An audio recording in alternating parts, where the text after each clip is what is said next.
So today you're dealing with rate of change. And rate of change is the same thing as slope, okay, except for we just call it something different. Okay? You use it in different contexts. So when you're defining rate of change, you're going to see a lot of similarities to slope when we know what a linear function is. I want you to make sure you grab a textbook right now. I want you to define those things. And then the big questions are, what does a linear function look like? I think you know on a graph, but what does it look like in a table? We're going to compare some tables. So make sure you grab a textbook. Go ahead and work through those questions with the people around you. So what is rate of change? Jake, your group, what did you guys get? Rate of change. Rate of change allows you to see the relationship between two quantities that are changing. Okay, so it allows you to see the relationship between two quantities that are changing. So in those two quantities today, we're going to see those in terms of different graphs and different pictures. We know what a linear graph looks like. It's a straight line. A linear function forms that straight line. But when we're looking at a graph, if we're looking at, say, like this guy here, number 1, the rate of change of the two things that we're comparing, we have a comparison on this axis and a comparison on this axis. So we have cost for tickets, or cost per ticket. Okay, so when you think of rate of change, start comparing variables. The variable on our y, if we think change of y, remember yesterday that was slope, change in y over change in x. What we have is we have cost divided by tickets. And when we're reading this, the word divided by, or the division symbol, we read as the word per. Okay? And most of you have dealt with that in actual life, cost per ticket. So cost per ticket. Okay, that's what we're doing there. So what you're looking at is, for every one ticket, what's our cost? So if we go to 1 here, where does it hit the cost on our graph? Looks like 4. If we go over another ticket, if we have for 2 tickets, we're at 8. So we have 4 per 1, 8 per 2, 3, or 12 per 3, right? So all of those things reduce to 8 halves.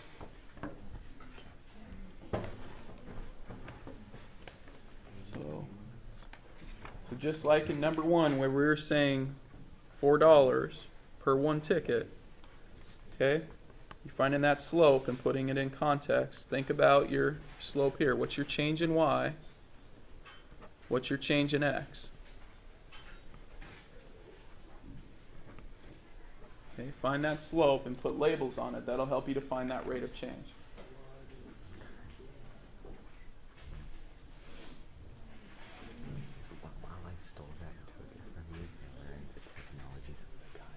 Okay, who has it? A couple of you? You guys have it here? No? Find your slope for me. Write down what you get. Change in y over change in x.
Okay, how much are we changing on y?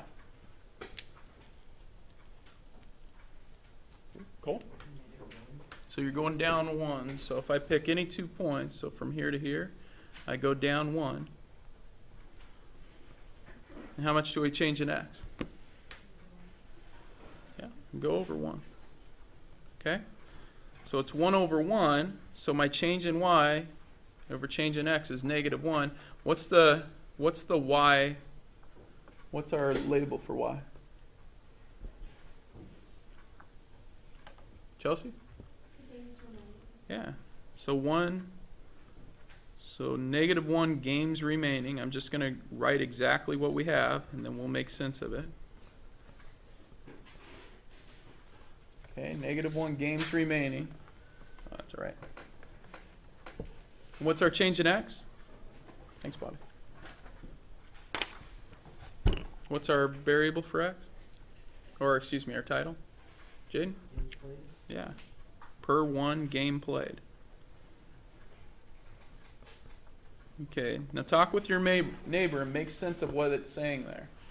What's that actually saying to you? Well, because once you play a game, you already have a certain amount of games.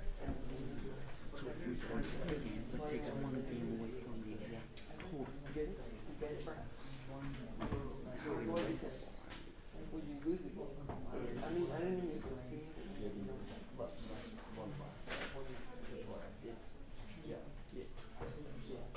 Keep going.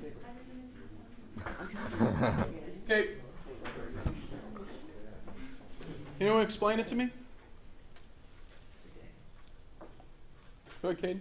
Every game you play, you have one less game. Good, yeah. For each game played, you're going to have 1 less game remaining. That's kind of what's happening there. Okay, so you'd want to, probably in this one, just because it's kind of weird like that, you'd probably want to explain it in words what it means, okay? For each game you play, you're going to have 1 less game remaining. All right. Any questions there? Okay, everyone rate themselves 1 to 5 right now. Okay, let's see where we're at. Let's try some tables here. I want you to find the rate of change using the table in our data, or the data in our table there. First, you have to know, well, if something's linear, but maybe talk with your neighbor about how you know that's linear data, and then how do you know what the rate of change is there. Okay, so we know something's linear if it goes up by the same amount every time. And when I say it goes up, or Jaden says it goes up by the same amount every time, we're talking about, once again, change in y, right? The change in, oops, this would be the wrong place to put the y. Let's put the x here.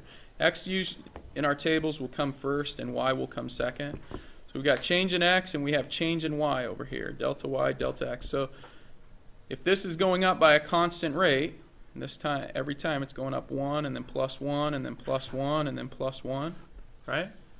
This one is increasing by 50 every time. 50, 50, 50. So I want everyone to write down your slope there, or your rate of change.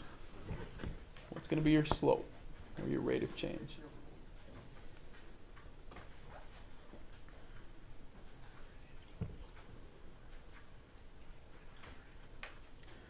Okay, what's our change in y?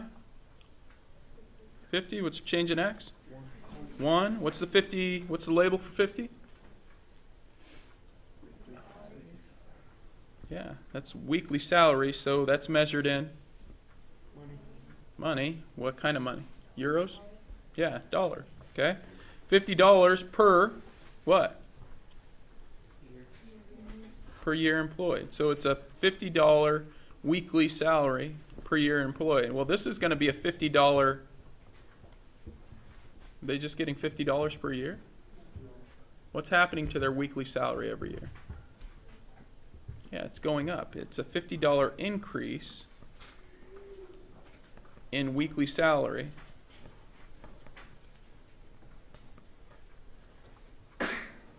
per 1 year employed. So sometimes, I mean, the labels start helping us, but then you have to start thinking logically through. You're like, whoa, hold on, are they getting $50 per year?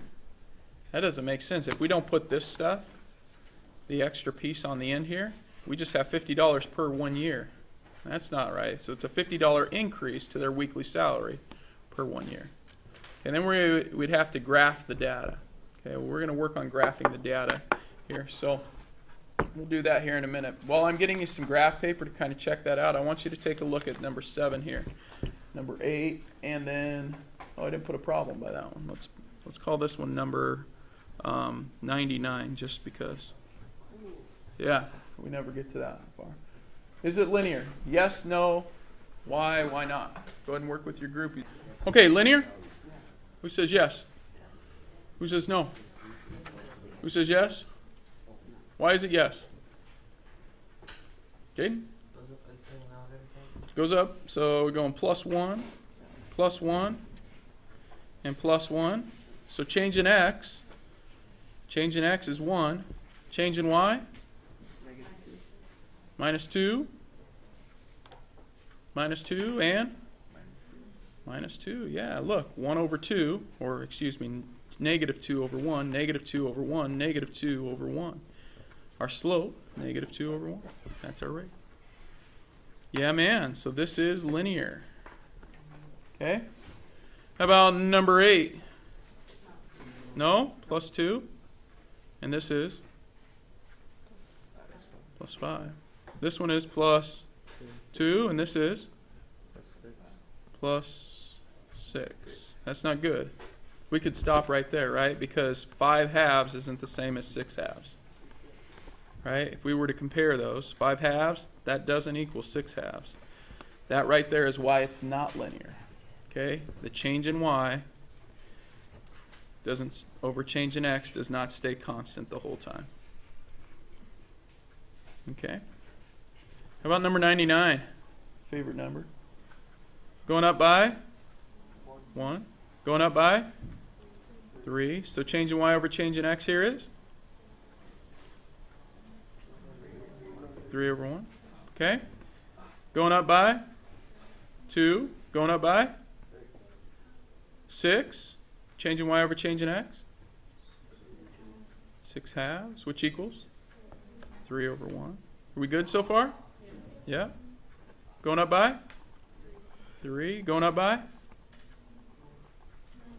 9. 9 over 3 equals 3 over 1. Are we good?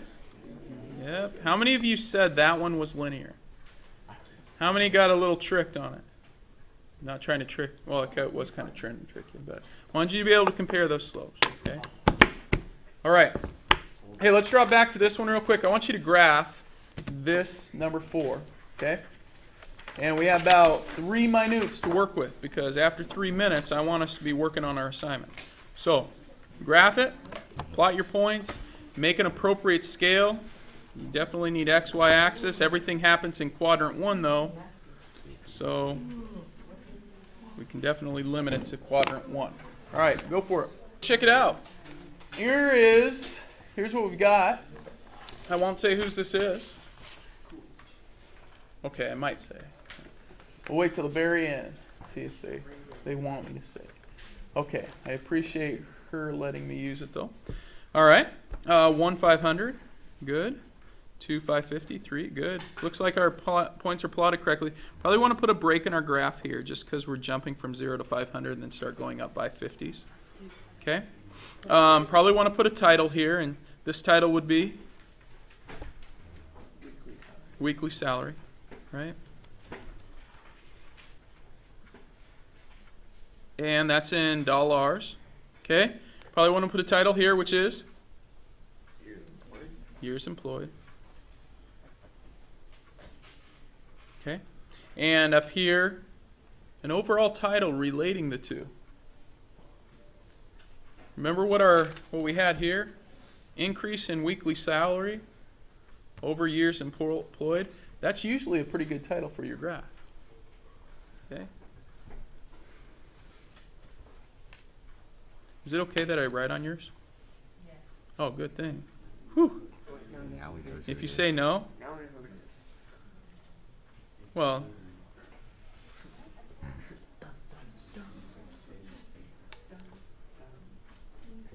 okay, that's a big, long title, but here we go.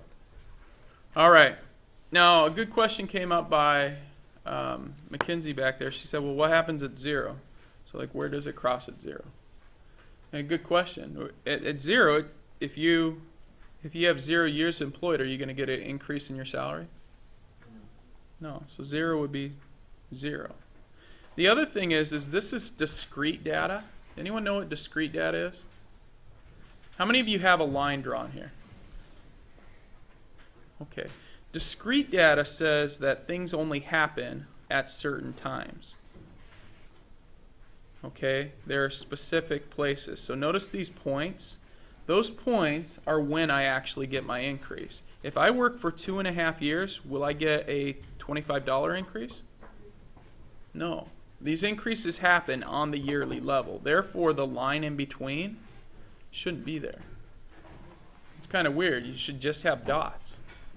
This is not continuous data. Now, that's something brand new to us. So, really, can I borrow one of your erasers? Can I borrow your eraser? Thanks. Really, we should have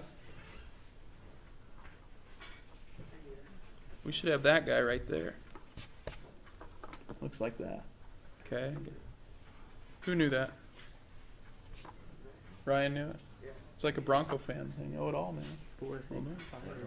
All right. Huh? What if they got fired or they quit? Then that would be bad, dude. They'd be way back down here. Get no money.